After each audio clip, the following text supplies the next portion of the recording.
and it is the world this week.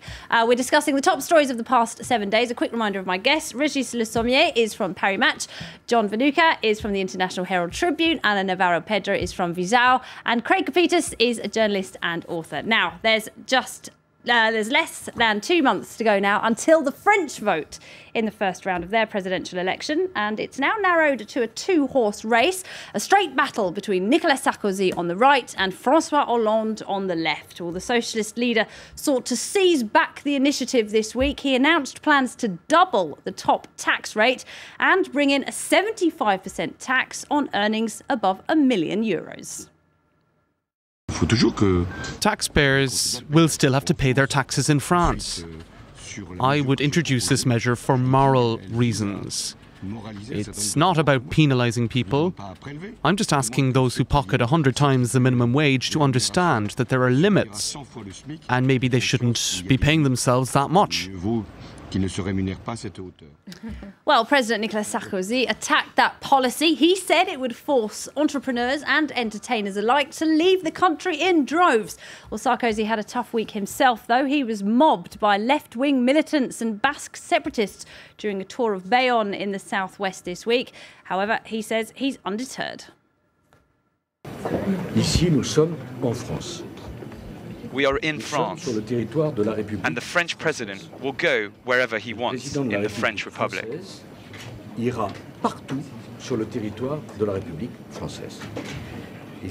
if there's a minority of louts, then they can get lost. In 5 years, I've never bowed down to the pressure of the streets, and I will certainly not start now for Basque separatists. C'est certainement pas pour commencer ici, devant des indépendantistes basques.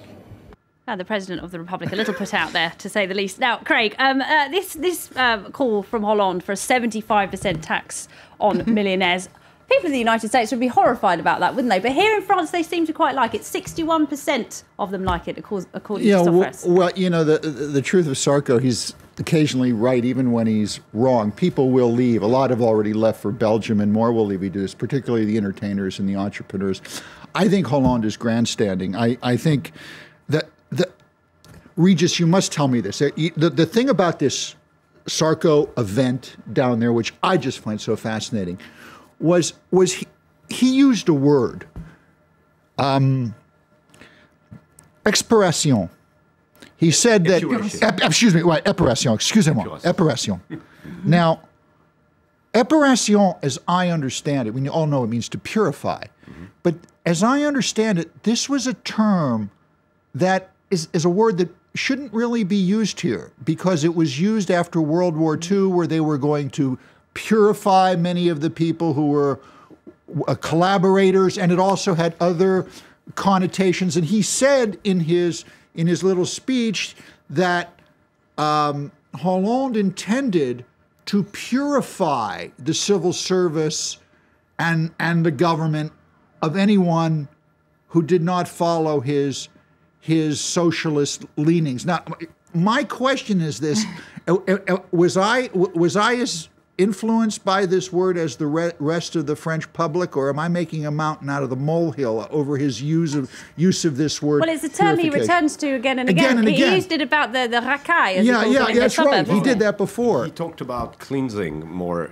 with the racaille, with the car share, the use of the car share. That's not exactly the same. Épuration is different because it's a very strongly connotated word. It is. It actually is historically is used to show the period that started after the D-Day and ended up maybe a year after, from June to June, and in which a number, between 10,000, 20,000 French supposedly collaborators, because they were not all collaborators, were executed. So it's a very dark area within the French society. Women were shaved, and it goes back. So there's a strong connotation, and using it in order to say my opponent is going to clean the civil servant, the top civil servant, meaning all the people I've nominated and that were serving under me are going to get wiped out by Hollande is a bit too far-fetched. I think it's really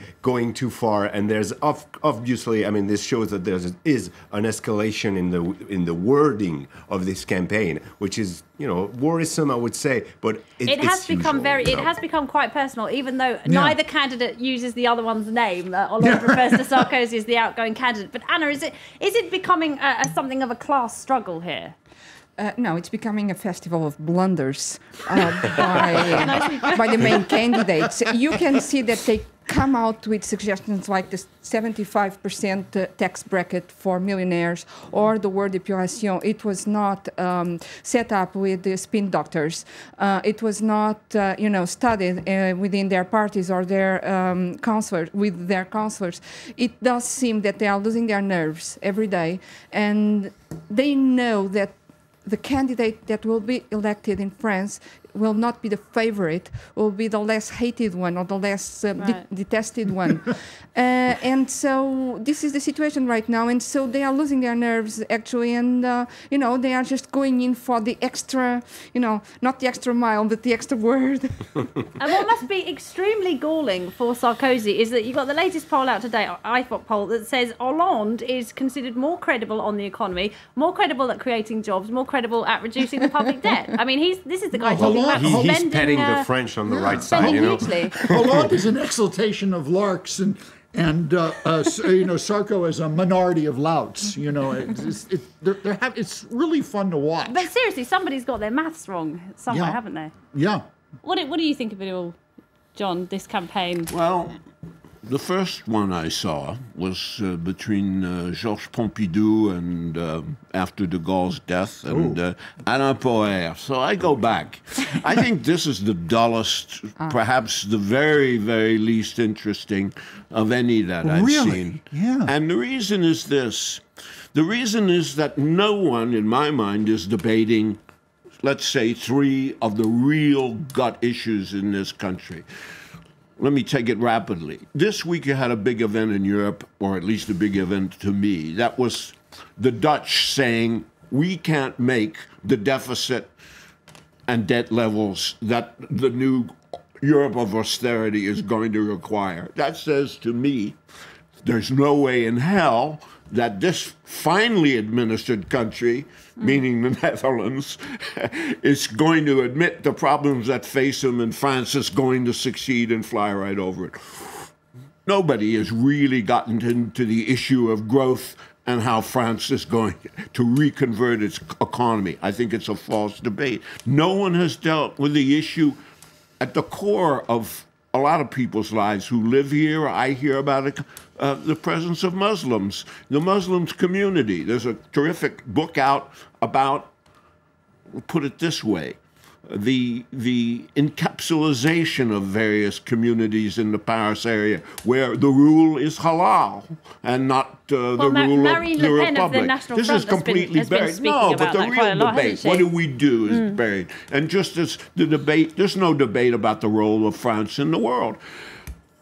I heard before that it's a new world in the 21st century. I think there's a lot of truth to that. But I'd say if there is a real multipolarity existent, Europe has fallen from it since the beginning of the crisis. Europe doesn't count anymore. How does France continue as a presence in the world? None of this is being discussed. Right, the issues have all gone a bit 1970s, haven't they? It seems to be very much dominated by tax, just tinkering with the tax system on right and left. Do you agree the main issues have been left off the agenda? Well, it's true, and there's I mean, I agree with what you just said about John.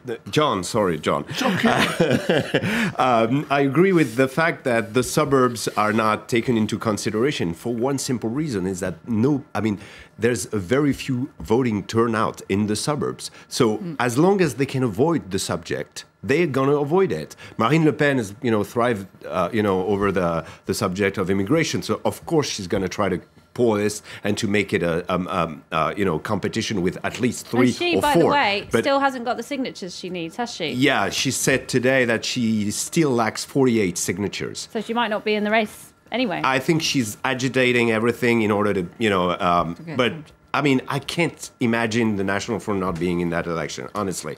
There would be a parody of democracy and Sarkozy. I mean, the one who's going to pay for that is going to be Sarkozy. Well, I was going to say, if she doesn't make it through, surely her votes would go to Sarkozy rather than Hollande on the left. Well, I think that a lot of people would sanction him, and don't forget that the legislative election will happen right after the presidential election, and this is a way for the National Front people to take revenge if Marine Le Pen is not on the ballot.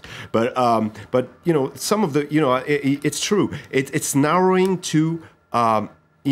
Basic things. It's narrowing to taxes. It's narrowing to who's going to give more sugar than the other. It's really about that. I mean, when I said Hollande is petting the people, in the sense of, they're brushing him in the right sense. Why? Because they, there's France is not, is a Catholic country. Money is taboo. And looking at the rich, it's not like America. In America, you look, you want to be rich. Not in France. When you become rich, you avoid even saying your numbers and how much you're making. So in France, when you tax the rich, it's something. You strike a chord. No matter if that guy, no matter if a lot of people within the 61% of the French that say they agree with what Hollande has said are going to be plundered by Hollande's tax system, because we all know that the socialists are going to go high on taxes. That's not the problem. They say tax the rich. Oh, yeah, I want to tax the rich. So this is populist measures. These are things that are going to be thrown, like Sarkozy went all over, his 2007 campaign, try to use the same tricks, work more, earn more, So we heard those things all over again, and it's going to be it's ideological, isn't it? Yeah, but as you said, it's going to be the least disliked. And I'm sorry, but Sarkozy has a huge way to go and very little time now. Yeah. And really, on top of it, it's true. No one is addressing the real issues that are at stake right now, because no one has the answer, and no one can change the way France is run. For one thing, because there is a huge, to start with international scene, there is a huge transfer of power from west to east right now. Europe is dealing in the way we've seen with the Eurozone crisis, with the single currency crisis. We are seeing a shift of transfer of power that doesn't say its name, that is quite hidden, from all capitals in the Eurozone to Brussels. We are seeing that with the euro, no one can use monetary policy, no one can use interest rates, no one can use really an independent policy in order to change what is done in a country. So how could they come in front of the French and say that I'm going to do some expansionary policy within industry, or I'm going to do some sort of Keynesian policy and, putting the state investment in big infrastructure, so I will give jobs to people. No one can do that. Really, Europe is stuck in the middle of nowhere. Capitalism. Well, sorry, got it right there. We've got to move on to our next, Craig. Apologies. You're going to like this one, though. I know it, Craig. We're going to another exercise in democracy, the battle for the Republican Party nomination in the United States. And you've got to feel a bit sorry for Mitt Romney. To many, he's the obvious candidate, but he just can't seem to convince the voters he's the man for the job. Well, that was glaringly obvious this week in Michigan. It should have been an easy bet. Romney was born there. His father was state governor, and he himself won the state back in 2008. But no, Romney was forced to campaign hard, and even then he only managed a narrow victory over social conservative Rick Santorum. Less of a victory then, more of a narrowly avoided disaster. We didn't win by a lot, but we won by enough, and that's all that counts. There are a lot of people who are saying that if you're running for office, you really can't speak honestly to the American people. Well, we did, and I will. Craig, I promise I'll come to you. Why can't the Republicans just rally for Romney? I must correct you. It's not an exercise in democracy in America. It's an exercise in theocracy and lunacy. The American presidential Republican candidate race is really turned out to an argument over, how many of Romney's sons can dance on the head of a pin. You have, Santorum bringing up all of this absolutely onerous all these onerous arguments about women's reproductive rights, and they're trying. Bill Keller, a former editor of the New York Times, the other day commented that Santorum is attempting to create a Sharia law for America, and I think there's a lot of truth to his little squib. It's really depressing to watch. Right. And John, whoever comes out of this contest alive, i.e. the man to lead the Republicans, is going to be exhausted by the time he has to fight for the White House, isn't he? I mean, we've had 20 live debates already. Things change rapidly in American politics. The public's attention span is 10 to 15 seconds. You get something going, and what happened yesterday is a blank forever. Look at the Democratic situation 4 years ago. Obama won early. He was an activist. Let's get out of Iraq. The right war is Afghanistan. Obama lost the last 14 primary elections in succession. Friends of Hillary will tell you if the primaries had lasted 3 weeks longer, she would have been the nominee. In the middle, Obama became a centrist, told John McCain, the surge in Iraq succeeded beyond our wildest dreams. I would not say in the middle of March what's going to happen in the middle of May, in the middle of June, or as we get toward primary time. We could have a very different set of circumstances. And Romney, who's a fool every other day, might be a fool only on once a week by then. Romney is a fundamentally flawed candidate. He's made a few gaffes, hasn't he, Craig? I think it goes beyond that. There's a concept in American politics that goes back to the pre-Nixon days. Now I'm showing my age. There was a group of people known as Rockefeller Republicans, and one of the princes of Rockefeller Republicanism was Mitt Romney's father, George Romney, who was the governor of Michigan, and Romney's mother, by the way, also ran for Senate there, and she lost. For a whole bunch of reasons we won't go into, Nixon ended the concept of Rockefeller Republicanism. Mitt Romney is a Rockefeller Republican, but his handlers are not letting him be what he really is. And I'm sorry, we have run out of time. I was just going to mention, don't forget to join us on Wednesday. We'll be analysing all the results from Super Tuesday. We'll see how Mitt Romney does in that. But now, unfortunately, we've run out of time. Ana Navarro-Pedro, Craig Kafitas, John Vanuka, and Regis Le Sommier, thank you very much indeed to you all for joining us. Thanks to you for watching. That's it. This has been The World This Week.